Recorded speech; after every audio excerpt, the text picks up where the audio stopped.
അധ്യായം 19. മറിയം. അവതരണം മക്കയിൽ. സൂക്തങ്ങൾ 98. ഈസാ നബി അഥവാ യേശുവിന്റെ മാതാവിന്റെ നാമമാണ് ശീർഷകം. ഖുർആനിൽ വന്ന ഏക സ്ത്രീ നാമവും ഇതുതന്നെ. യേശുവിന്റെ ജനനവുമായി ബന്ധപ്പെട്ട മറിയമിന്റെ അനുഭവങ്ങൾ ഈ അധ്യായത്തിൽ വിശദമായി വിവരിച്ചിരിക്കുന്നു. യഹ്യ അഥവാ യോഹന്നാൻ, സക്കരിയ, ഇബ്രാഹിം തുടങ്ങിയ പ്രവാചകന്മാരുടെ ചരിത്രവും ഇതുൾക്കൊള്ളുന്നു. കൊടിയ പീഡനങ്ങൾക്കിരയായിരുന്ന മക്കയിലെ വിശ്വാസികളെ ഇതുവഴി ഇത്തരം അനുഭവങ്ങൾ പൂർവികർക്കുമുണ്ടായവയാണെന്നും പുതുമയുള്ളവയല്ലെന്നും ബോധ്യപ്പെടുത്തുന്നു. മക്കയിലെ മുസ്ലിങ്ങൾ എത്യോപ്യയിലേക്ക് പലായനം ചെയ്യുന്നതിന് മുമ്പുള്ള പീഡനകാലത്താണ് ഇത് അവതീർണമായത്. ബിസ്മില്ലാഹിർ റഹ്മാനിർ റഹീം. ഖാഫ് ഹാ യാ ഐൻ സ്വാദ്. നിന്റെ നാഥൻ തന്റെ ദാസൻ സക്കരിയയോട് കാണിച്ച കാരുണ്യത്തെ സംബന്ധിച്ച വിവരണമാണിത്. അദ്ദേഹം തന്റെ നാഥനെ പതുക്കെ വിളിച്ചു പ്രാർത്ഥിച്ച സന്ദർഭം. അദ്ദേഹം പറഞ്ഞു, എന്റെ നാഥ, എന്റെ എല്ലുകൾ ദുർബലമായിരിക്കുന്നു, എന്റെ തല നരച്ചു തിളങ്ങുന്നതുമായിരിക്കുന്നു. നാഥ, ഞാൻ നിന്നോട് പ്രാർത്ഥിച്ചതൊന്നും നടക്കാതിരുന്നിട്ടില്ല. എനിക്ക് പിറകെ വരാനിരിക്കുന്ന ബന്ധുക്കളെയോർത്ത് ഞാൻ ഭയപ്പെടുന്നു. എന്റെ ഭാര്യ വന്ധ്യയാണ്. അതിനാൽ നിന്റെ കാരുണ്യത്താൽ എനിക്കൊരു പിൻഗാമിയെ പ്രദാനം ചെയ്യണമേ. അവൻ എന്റെ അനന്തരാവകാശിയാകണം. യാക്കൂബ് കുടുംബത്തിന്റെയും പിന്മുറക്കാരനാകണം. എന്റെ നാഥ, നീ അവനെ നിനക്കിഷ്ടപ്പെട്ടവനാക്കണമേ. സക്കരിയ. നിശ്ചയമായും നിന്നെ ഇതാ നാം ഒരു പുത്രനെ സംബന്ധിച്ച ശുഭവാർത്ത അറിയിക്കുന്നു. അവന്റെ പേര് യഹിയ എന്നായിരിക്കും. ഇതിനു മുമ്പ് നാം ആരെയും അവന്റെ പേരുള്ളവരാക്കിയിട്ടില്ല. അദ്ദേഹം പറഞ്ഞു, എന്റെ നാഥ, എനിക്കെങ്ങനെ പുത്രനുണ്ടാകും? എന്റെ ഭാര്യ വന്ധ്യയാണ്, ഞാനോ പ്രായാധിക്യത്താൽ പരവശനും. അല്ലാഹു അറിയിച്ചു, അതൊക്കെ ശരി തന്നെ. നിന്റെ നാഥൻ അരുൾ ചെയ്യുന്നു, എനിക്കത് നിസ്സാരമാണ്. നേരത്തെ നീ ഒന്നുമായിരുന്നില്ല, എന്നിട്ടും ഇതിനു മുമ്പ് നിന്നെ നാം സൃഷ്ടിച്ചല്ലോ. സക്കരിയ പറഞ്ഞു, നാഥ, നീ എനിക്കൊരടയാളം കാണിച്ചു തരണമേ. അല്ലാഹു അറിയിച്ചു, നീ 3 നാൾ തുടർച്ചയായി ജനങ്ങളോട് മിണ്ടാതിരിക്കും. അതാണ് നിനക്കുള്ള അടയാളം. അങ്ങനെ അദ്ദേഹം മിഹ്റാബിൽ നിന്നിറങ്ങി തന്റെ ജനത്തിന്റെ അടുത്തേക്ക് പോയി. എന്നിട്ട് അദ്ദേഹം ആംഗ്യത്തിലൂടെ നിർദ്ദേശിച്ചു, നിങ്ങൾ രാവിലെയും വൈകുന്നേരവും അല്ലാഹുവിന്റെ വിശുദ്ധി വാഴ്ത്തുക. ഓ യഹ്യ, വേദപുസ്തകം കരുത്തോടെ മുറുകെ പിടിക്കുക. കുട്ടിയായിരിക്കെ തന്നെ നാം അവന് ജ്ഞാനം നൽകി. നമ്മിൽ നിന്നുള്ള ദയയും വിശുദ്ധിയും സമ്മാനിച്ചു. അദ്ദേഹം അതീവ സൂക്ഷ്മതയുള്ളവനായിരുന്നു. തന്റെ മാതാപിതാക്കൾക്ക് നന്മ ചെയ്യുന്നവനും. അദ്ദേഹം ക്രൂരനായിരുന്നില്ല, അനുസരണമില്ലാത്തവനുമായിരുന്നില്ല. ജനനനാളിലും മരണദിനത്തിലും ജീവനോടെ ഉയിർത്തെഴുന്നേൽക്കുന്ന നാളിലും അദ്ദേഹത്തിന് സമാധാനം. ഈ വേദപുസ്തകത്തിൽ മറിയമിന്റെ കാര്യം വിവരിക്കുക. അവർ തന്റെ സ്വന്തക്കാരിൽ നിന്നകലെ കിഴക്കൊരിടത്ത് കഴിഞ്ഞുകൂടിയ കാലം. സ്വന്തക്കാരിൽ നിന്നൊളിഞ്ഞിരിക്കാൻ അവരൊരു മറയുണ്ടാക്കി. അപ്പോൾ നാം നമ്മുടെ മലക്കിനെ മറിയമിന്റെ അടുത്തേക്ക് അയച്ചു. മലക്ക് അവരുടെ മുമ്പിൽ തികഞ്ഞ മനുഷ്യരൂപത്തിൽ പ്രത്യക്ഷമായി. അവർ പറഞ്ഞു, ഞാൻ നിങ്ങളിൽ നിന്ന് പരമകാരുണ്യകനായ അല്ലാഹുവിൽ അഭയം തേടുന്നു, നിങ്ങൾ സൂക്ഷ്മതയുള്ളവനെങ്കിൽ. മലക്ക് പറഞ്ഞു, നിനക്ക് പരിശുദ്ധനായൊരു പുത്രനെ ദാനമായി നൽകാൻ നിന്റെ നാഥൻ നിയോഗിച്ച ദൂതൻ മാത്രമാണ് ഞാൻ. അവർ പറഞ്ഞു, എനിക്കെങ്ങനെ പുത്രനുണ്ടാകും? ഇന്നോളം ഒരാണും എന്നെ തൊട്ടിട്ടില്ല, ഞാൻ ദുർനടപ്പുകാരിയുമല്ല. മലക്ക് പറഞ്ഞു, അതൊക്കെ ശരി തന്നെ, എന്നാലും അതുണ്ടാവും. നിന്റെ നാഥൻ പറയുന്നു, നമുക്കത് നന്നേ നിസ്സാരമാണ്. ആ കുട്ടിയെ ജനങ്ങൾക്കൊരടയാളവും നമ്മിൽ നിന്നുള്ള കാരുണ്യവുമാക്കാനാണ് നാം അങ്ങനെ ചെയ്യുന്നത്. അത് തീരുമാനിക്കപ്പെട്ട കാര്യമാണ്. അങ്ങനെ അവർ ആ കുഞ്ഞിനെ ഗർഭം ധരിച്ചു. ഗർഭം ചുമന്ന് അവർ അകലെ ഒറ്റയ്ക്കൊരിടത്ത് മാറി താമസിച്ചു. പിന്നെ പേറ്റുനോവ് അവളെ ഒരു ഈന്തപ്പനയുടെ അടുത്തെത്തിച്ചു. അവർ പറഞ്ഞു, അയ്യോ കഷ്ടം, ഇതിനു മുമ്പേ തന്നെ ഞാൻ മരിച്ചിരുന്നെങ്കിൽ, എന്റെ ഓർമ്മ പോലും മാഞ്ഞുപോയിരുന്നെങ്കിൽ. അപ്പോൾ താഴ്ഭാഗത്തുനിന്ന് അവരോട് വിളിച്ചു പറഞ്ഞു, നീ ദുഃഖിക്കേണ്ട, നിന്റെ നാഥൻ നിന്റെ താഴ്ഭാഗത്ത് ഒരരുവി ഉണ്ടാക്കി തന്നിരിക്കുന്നു. നീ ആ ഈന്തപ്പന മരമൊന്ന് പിടിച്ചു കുലുക്കുക, അത് നിനക്ക് പഴുത്തുപാകമായ പഴം വീഴ്ത്തിത്തരും. അങ്ങനെ നീ തിന്നുകയും കുടിക്കുകയും കൺകുളിർക്കുകയും ചെയ്യുക. അഥവാ നീ ഇനി വല്ലവരെയും കാണുകയാണെങ്കിൽ അവരോട് ഇങ്ങനെ പറഞ്ഞേക്കുക, ഞാൻ പരമകാരുണികനായ അല്ലാഹുവിനു വേണ്ടി നോമ്പെടുക്കാമെന്ന് നേർച്ചയാക്കിയിട്ടുണ്ട്. അതിനാൽ ഞാൻ ഇന്ന് ആരോടും സംസാരിക്കുകയില്ല. പിന്നെ അവർ ആ കുഞ്ഞിനെയെടുത്ത് തന്റെ ജനത്തിന്റെ അടുത്തു ചെന്നു. അവർ പറഞ്ഞു തുടങ്ങി, മറിയമേ, കൊടിയ കുറ്റമാണല്ലോ നീ ചെയ്തിരിക്കുന്നത്.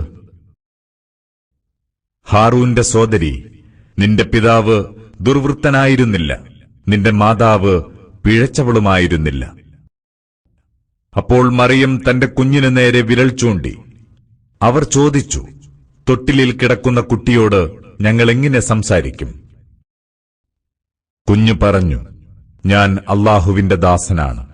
അവൻ എനിക്ക് വേദപുസ്തകം നൽകിയിരിക്കുന്നു, എന്നെ പ്രവാചകനാക്കുകയും ചെയ്തിരിക്കുന്നു. ഞാൻ എവിടെയായിരുന്നാലും അവൻ എന്നെ അനുഗ്രഹീതനാക്കിയിരിക്കുന്നു. ഞാൻ ജീവിച്ചിരിക്കുന്നിടത്തോളം കാലം നമസ്കരിക്കാനും സക്കാത്ത് നൽകാനും അവൻ എന്നോട് കൽപ്പിച്ചിരിക്കുന്നു. അല്ലാഹു എന്നെ എന്റെ മാതാവിനോട് നന്നായി വർത്തിക്കുന്നവനാക്കിയിരിക്കുന്നു. അവൻ എന്നെ ക്രൂരനും ഭാഗ്യം കെട്ടവനുമാക്കിയിട്ടില്ല.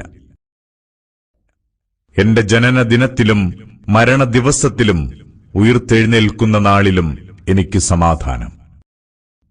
അതാണ് മറിയമിന്റെ മകൻ ഈസ. ജനം തർക്കിച്ചുകൊണ്ടിരിക്കുന്ന കാര്യത്തിലുള്ള സത്യസന്ധമായ വിവരണമാണിത്. പുത്രനെ സ്വീകരിക്കുക എന്നത് അല്ലാഹുവിന് ചേർന്നതല്ല.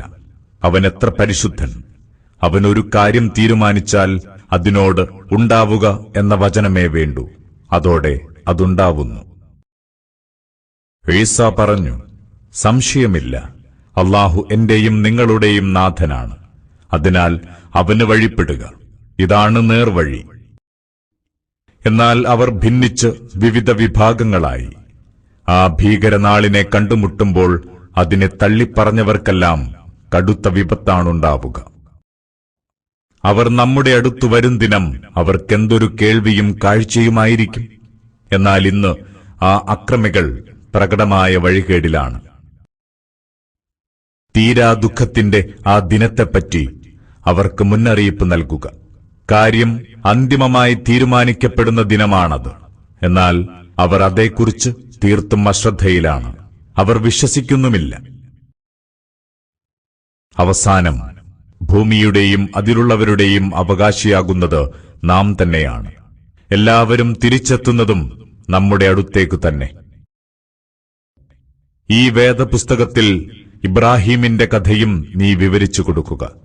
സംശയമില്ല, അദ്ദേഹം സത്യവാനും പ്രവാചകനുമായിരുന്നു.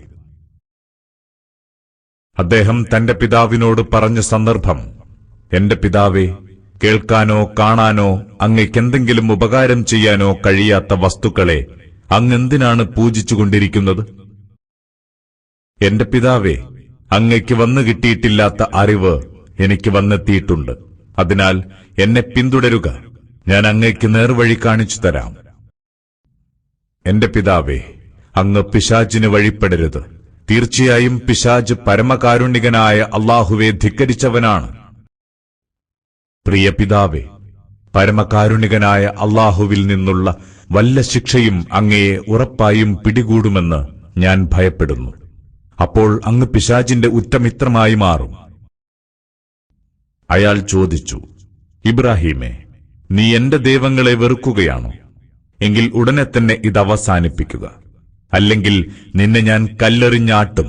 നീ എന്നേക്കുമായി എന്നെ വിട്ടു പോകണം. ഇബ്രാഹിം പറഞ്ഞു, അങ്ങയ്ക്ക് സലാം. അങ്ങയ്ക്ക് പുറത്തു തരാൻ ഞാൻ എന്റെ നാഥനോട് പ്രാർത്ഥിക്കാം. സംശയമില്ല, അവൻ എന്നോട് ഏറെ കനിവുറ്റവനാണ്. നിങ്ങളെയും അല്ലാഹുവെ വിട്ട് നിങ്ങൾ വിളിച്ചു പ്രാർത്ഥിക്കുന്നവയെയും ഞാനിതാ നിരാകരിക്കുന്നു. ഞാൻ എന്റെ നാഥനോട് മാത്രം പ്രാർത്ഥിക്കുന്നു. എന്റെ നാഥനെ പ്രാർത്ഥിക്കുന്നത് കാരണം ഞാൻ ഒരിക്കലും പരാജിതനാവില്ലെന്ന് ഉറപ്പിക്കാം. അങ്ങനെ ഇബ്രാഹിം അവരെയും അല്ലാഹു അല്ലാത്ത അവരുടെ ആരാധ്യരെയും വെടിഞ്ഞുപോയപ്പോൾ അദ്ദേഹത്തിന് നാം ഇസ്ഹാക്കിനെയും യാക്കൂബിനെയും നൽകി. അവരെയെല്ലാം പ്രവാചകന്മാരാക്കുകയും ചെയ്തു. അവരിൽ നാം നമ്മുടെ അനുഗ്രഹങ്ങൾ വർഷിച്ചു, അവരുടെ സൽകീർത്തി ഉയർത്തി. ഈ വേദപുസ്തകത്തിൽ മൂസയുടെ കഥയും പരാമർശിക്കുക. തീർച്ചയായും അദ്ദേഹം തിരഞ്ഞെടുക്കപ്പെട്ട വ്യക്തിയായിരുന്നു, ദൂതനും പ്രവാചകനുമായിരുന്നു. മലയുടെ വലതുവശത്തുനിന്ന് നാം അദ്ദേഹത്തെ വിളിച്ചു. രഹസ്യ സംഭാഷണത്തിനായി നാം അദ്ദേഹത്തെ നമ്മിലേക്ക് അടുപ്പിച്ചു. നമ്മുടെ അനുഗ്രഹത്താൽ നാം അദ്ദേഹത്തിന് തന്റെ സഹോദരനെ, പ്രവാചകനായ ഹാറൂനിനെ സഹായിയായി നൽകി. ഈ വേദപുസ്തകത്തിൽ ഇസ്മായിലിന്റെ കാര്യവും പരാമർശിക്കുക. തീർച്ചയായും അദ്ദേഹം വാഗ്ദാനം നന്നായി പാലിക്കുന്നവനായിരുന്നു, ദൂതനും പ്രവാചകനുമായിരുന്നു. അദ്ദേഹം തന്റെ ആൾക്കാരോട് നമസ്കാരം നിർവഹിക്കാനും സക്കാത്ത് നൽകാനും കൽപ്പിച്ചു. അദ്ദേഹം തന്റെ നാഥന് ഏറെ പ്രിയപ്പെട്ടവനായിരുന്നു. ഈ വേദപുസ്തകത്തിൽ ഇദ്രീസിനെപ്പറ്റിയും പരാമർശിക്കുക. നിശ്ചയമായും അദ്ദേഹം സത്യസന്ധനും പ്രവാചകനുമായിരുന്നു. നാം അദ്ദേഹത്തെ ഉന്നത സ്ഥാനത്തേക്കുയർത്തി. ഇവരാണ് അല്ലാഹു അനുഗ്രഹിച്ച പ്രവാചകന്മാർ, ആദം സന്തതികളിൽപ്പെട്ടവർ. നൂഹിനോടൊപ്പം നാം കപ്പലിൽ കയറ്റിയവരുടെയും ഇബ്രാഹീമിന്റെയും ഇസ്രയേലിന്റെയും വംശത്തിൽ നിന്നുള്ളവരാണിവർ.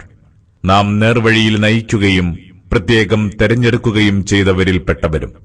പരമകാരുണികനായ അല്ലാഹുവിന്റെ വചനങ്ങൾ വായിച്ചു കേൾക്കുമ്പോൾ സുജൂദ് ചെയ്തും കരഞ്ഞും നിലം പതിക്കുന്നവരായിരുന്നു അവർ. പിന്നീട് അവർക്ക് പിറകെ പിഴച്ച ഒരു തലമുറ രംഗത്തു വന്നു. അവർ നമസ്കാരം പാഴാക്കി, തന്നിഷ്ടങ്ങൾക്കൊത്തു ജീവിച്ചു. തങ്ങളുടെ ദുർവൃത്തികളുടെ ദുരന്തഫലം അവരെ വൈകാതെ ബാധിക്കും.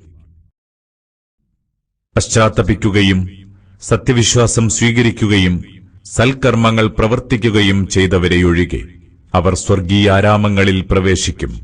അവരോട് ഒട്ടും അനീതിയുണ്ടാവില്ല.